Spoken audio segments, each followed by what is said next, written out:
চাচা পাও পাশের পর লাত্তি খাবি। পাবনা হ্যাঁ লাত্তি খাবি পাও।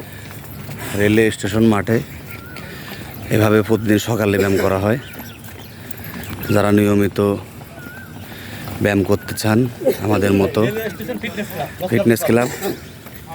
তো আমি তো আজকে প্রথম আসছি, আমি তো অ্যাডওয়ার্ডে বেশি যাই। আসসালামু আলাইকুম। ওয়ালাইকুম আসসালাম। আঙ্কেল, এই যে বুড়া বয়স এরকম ব্যায়াম করতেছেন কারণ কি? কারণ এই যে অনেকেই এখানকার প্রেশার খায় না, ডায়াবেটিসের নিয়ন্ত্রণে আছে। আপনি তো এদের দলনেতা হয়ে কাজ করতেছেন। জি আপনি তো একটা ভালো দিক দেখলাম, আমি নিজেও এসে দেখলাম যে আপনি ব্যায়াম করতেছেন। জি। আঙ্কেল, আপনার এই ব্যায়াম করার অভিজ্ঞতাটা কি? মানে ব্যায়াম নিজের প্রয়োজনেই করতে। নিজের প্রয়োজন নেই।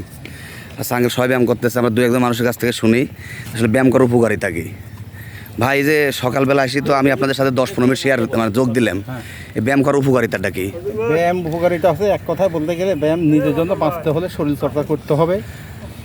আমাদের বর্তমান দেশের প্রেক্ষাপট ব্যায়াম ছাড়া বিকল্প কোনো নাই। আপনি এই যে নামাজ কালাম পরে চলে আসলেন, মানুষজন তো ঘুমায় আছে, তা আপনি সুখের ঘুম আরাম করে চলে আসলেন কেন? যারা ফজরের নামাজ পড়ে ঘুমায় আছে তার শরীর স্বাস্থ্য ভালো নেই, ঠিক আমরা টিলিং করে অনেক ভালো। আচ্ছা, এখানে একজন আমাদের জানা মতো হুজুর ভাই আছে। আসসালামু আলাইকুম ভাই। আপনার তো শরীর ফিটই আছে, আপনার ব্যায়াম করা লাগবে কে? আলহামদুলিল্লাহ। তারপরেও মানুষের যেরকম গাড়ি যেরকম পাস চলে, গাড়ির পাস ভালো থাকে, গাড়ি ভালো থাকে, ঠিক তেমনি মানুষের শরীরটাও এরকম। যদি সব কিছু লড়ান চড়ান যায় তাহলে সেই শরীরটাও সুন্দর থাকে, ভালো থাকে। আঙ্কেল, এই যে আপনার তো ধরেন একটু অসুস্থ মনে হয়, তারপর আপনি নিজের উদ্যোগে ব্যায়াম করতে আসছেন, এটা কি জন্য? ব্যায়াম না করলেও তো হয়। না, আমি ব্যায়াম করে আগে করছে অনেক খরচা লড়াচড়া করে পারতেছি। আগে কি ঘুষ খাইতেন? আমি চার দোকানদারি চাঁদ দেখেন, মানুষজন দেখেন একজন চাঁদ দোকানদার, উনি কিন্তু আমি আর কি করে বললাম যে ঘুষ খাইতো কিনা, উনি একজন চাঁদ দোকানদারের মানুষ, আরামের ঘুম হারাম করে দিয়ে চলে আসছে। এখানে অসংখ্য মানুষ আছে দেখি। ফিটনেস ক্লাবের হ্যাঁ বলেন, আপনাদের বলেন। হ্যাঁ, আমাদের Pabna railway station club Laskarpur পাবনার উদ্যোগে যে ফিটনেস ক্লাব তৈরি হয়েছে, সেই ফিটনেস ক্লাবে আবালবৃদ্ধ বনিতা প্র্যাকটিস করে এবং তারা খুবই সুস্থ আছে, ভালো আছে। আমরা আশা করব আপামর জনতাকে আমাদের এই স্টেশন ফিটনেস ক্লাবে যোগদান করার জন্য আহ্বান জানাবো, যাতে করে আপনারা সুস্থ থাকতে পারেন এবং ভালো থাকতে পারেন, সামাজিক যে নৈতিকতার অবক্ষয় সেটার থেকে রক্ষা পেতে, বিশেষ করে মাদক দ্রব্য থেকে নিজের সন্তান নিজে যাতে রক্ষা করতে পারেন, এবং আমরা সবাই মিলে আমাদের এই দেশকে সোনার বাংলা হিসেবে গড়ে তোলার জন্য আহ্বান জানাচ্ছি আমি সবাইকে। আচ্ছা, আমি একটু সকালবেলার হাওয়া কোটি টাকার দাওয়া। হ্যাঁ, সকালবেলার হাওয়া কোটি টাকার দাওয়া। সকালবেলার হাওয়া পান নাই রোগের জ্বালা। হ্যাঁ আচ্ছা আঙ্কেল, এবার আপনি একটু ধরেন আমি একটু ব্যায়াম করে আপনার দেখা দেই যে আসলে প্রতিনিয়ত আমাদের ব্যায়ামটা করা উচিত কীভাবে।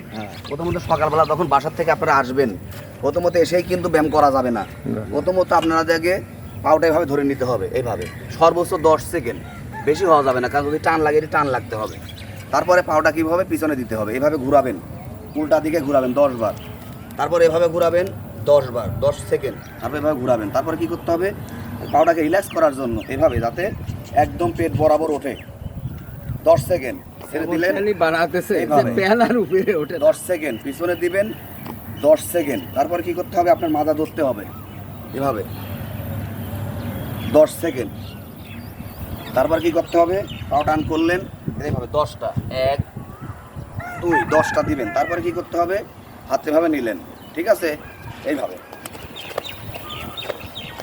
10টা দিলেন। তারপর কি করতে হবে, রিল্যাক্স। আমি মনে হচ্ছে সাইকেল চালাবো, যখন শরীরটা ঘামা ঘামা ঘামা ভাব হবে, রিল্যাক্স করারও সিস্টেম আছে। কিভাবে,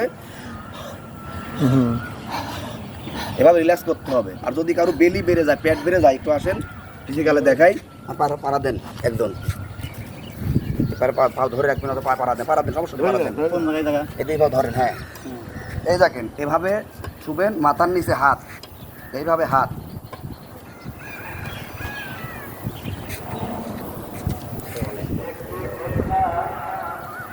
এ 10। তারপরে কি হবে, এইভাবে এভাবে 10টা করে রিল্যাক্স করে থাকতে হবে। দৌড়ানোর নিয়ম সিস্টেম আছে, দৌড়ানোর সিস্টেমটা কি দেখেন, দৌড়াচ্ছি, এই যে দৌড়ালাম, এই যে যাতে আপনার শরীরের উপর কোনো প্রকার টান কোনো কিছু না থাকে। সর্বশেষ যখন আমরা ব্যায়ামটা শেষের দিকে আসবে, তখন হাতের ব্যায়াম করবো। কীভাবে করবো, এই যে কবজি ধরবো, এই যে রিল্যাক্স, এই হাত ধরলাম এইভাবে, এবং দড়ি খেলার যে স্কোপটা আছে আঙ্কেল যেটা বললো এইভাবে, মানে দড়ির তালে তালে। এই যে দেখেন আমার শরীর থেকে ঘাম বের হচ্ছে, এটা হচ্ছে ব্যায়ামের পারফেক্ট নিয়ম। প্রতিদিন সকালে আপনারা এই রেল স্টেশন মাঠে চলে আসবেন।